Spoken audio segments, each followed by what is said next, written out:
Welcome back. Our video today is going to focus on how to evaluate a website for sale. Cha-ching! Cha-ching. Ryan back here working away, designing websites, making money for businesses all over the place. Just killing it back there. Anyway, yeah, how to evaluate a website for sale. You may not know this, but I actually used to own one of the most popular blog flipping and site flipping blogs on the internet. And I actually ended up selling it, which is sort of ironic if you think about it. I've also bought and sold several websites over the years, and I've done some interviews on the subject. So, a lot of people still come to me with questions about buying and selling websites. They see me as an authority on that. This morning I was actually asked by someone who was wanting to buy a certain website that's up for sale right now, and they want to know how much I think it's worth. So I decided to kind of answer the question in a video rather than just send it to them, so other people can find the answer if they need it as well, such as you. You can use this information to help you decide how much your own site is worth before putting it up for sale, or to help you get an idea of how much a site you're looking to buy, might be worth. For the purpose of this information, I'm going to assume that you're the buyer, but really it can be used either way, as a buyer or a seller. Okay, so before I start, let me say this. There's really no way to ever exactly say how much a website is worth. It's just impossible to do because there's so many variables, involved with each individual site. And it kind of depends on the potential buyers who see it. One person might pay $1 million for a site, and another person wouldn't pay a penny for that exact same site.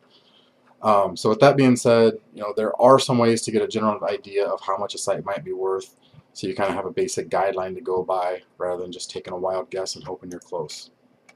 So here's how I do it. First, I look at all the basic things that you would want to look at for any website to see if it's worth even digging any deeper.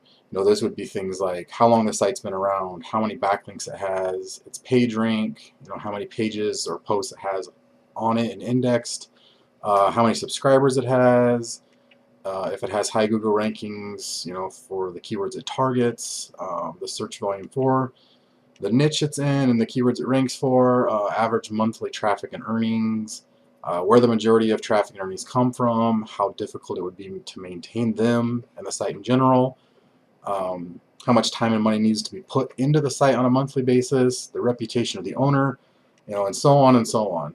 I mean, seriously, I get as much information as I can before I even go any further, and I recommend you do the same thing.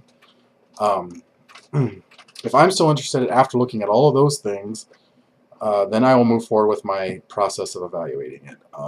Most of the time after looking at those things, though, you will find that something just doesn't seem right or something doesn't add up. If that's the case, it's probably better to just simply walk away.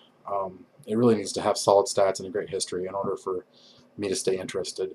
Unless you're buying a really cheap site that you just want, it costs a couple $100, not that big a deal. But if you're spending a significant amount of money on something, you want to make sure everything's legit before you even think about it. You will have to make some judgment calls and just kind of go with your gut feeling at times.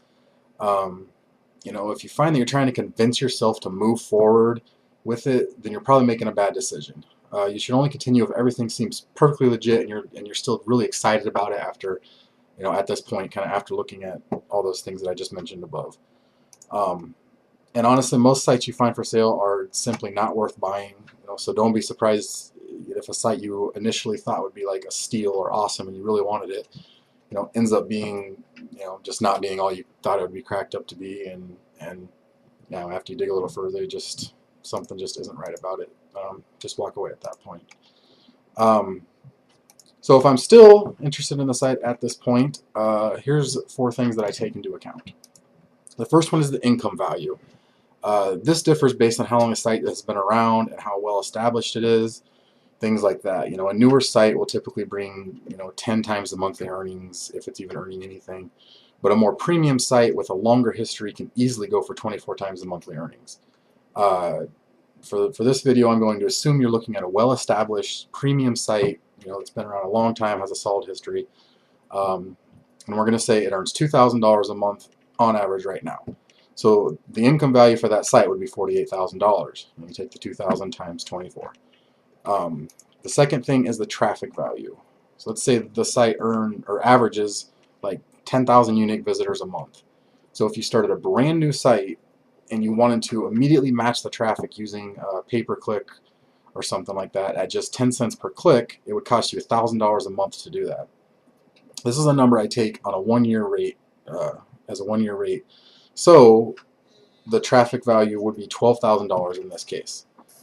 The third thing I look at is a subscriber value. The rule of thumb here is that typically each email subscriber is worth $1 per month on average if the list has been built, correctly, and a good reputation with the subscribers has been formed and things like that.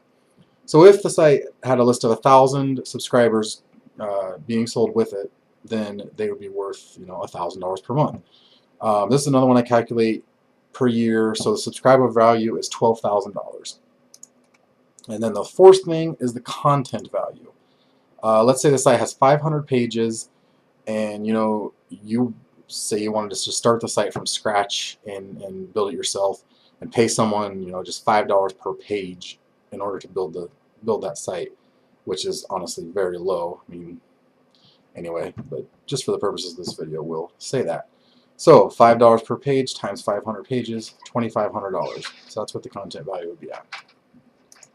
If you total all those numbers up, you get $74,500, which sounds awesome. I'm sure you would love to have a website worth that much.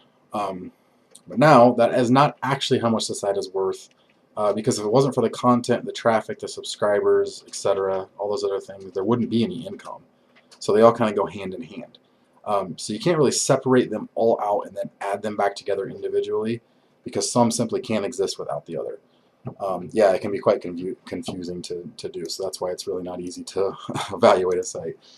But really just want to be sure that it has good numbers in all the categories to make it worth buying, or if you're selling it, to kind of evaluate how much it's really worth. So I would say if we're talking about a real website here and all the numbers and examples above, then it would be weighted right now somewhere between $50,000 and $60,000. It's basically based on the income value and then some extra added value from all the other stats as well. In reality, I would say that you should expect to pay at least $30,000 for a site like this on the very low end, and I wouldn't go any higher than maybe $60,000. If you really wanted it, and you've triple checked everything and everything is legit, and you just want this site. So that's kind of the range there. It's a pretty big range, but it is what it is.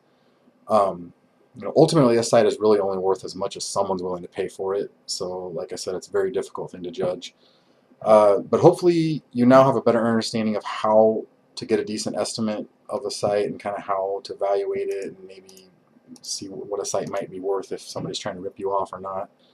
And also, before I go, I want to give you a quick warning. There's quite a few free site valuation tools out there, and I see a lot of people using them, and then they get really excited about what the tool says their site's worth. But trust me, 99% of the time they're just dead wrong. I've rarely seen them be anywhere close to being correct. But I do use them sometimes. What I've done in the past is I'll use maybe 10 of them. There's a bunch of them out there. I find a list of about the 10 best ones. And I use them all in a row to see what they all come up with. I take those numbers and I throw out the highest two and the lowest two, and then I average the rest of them together.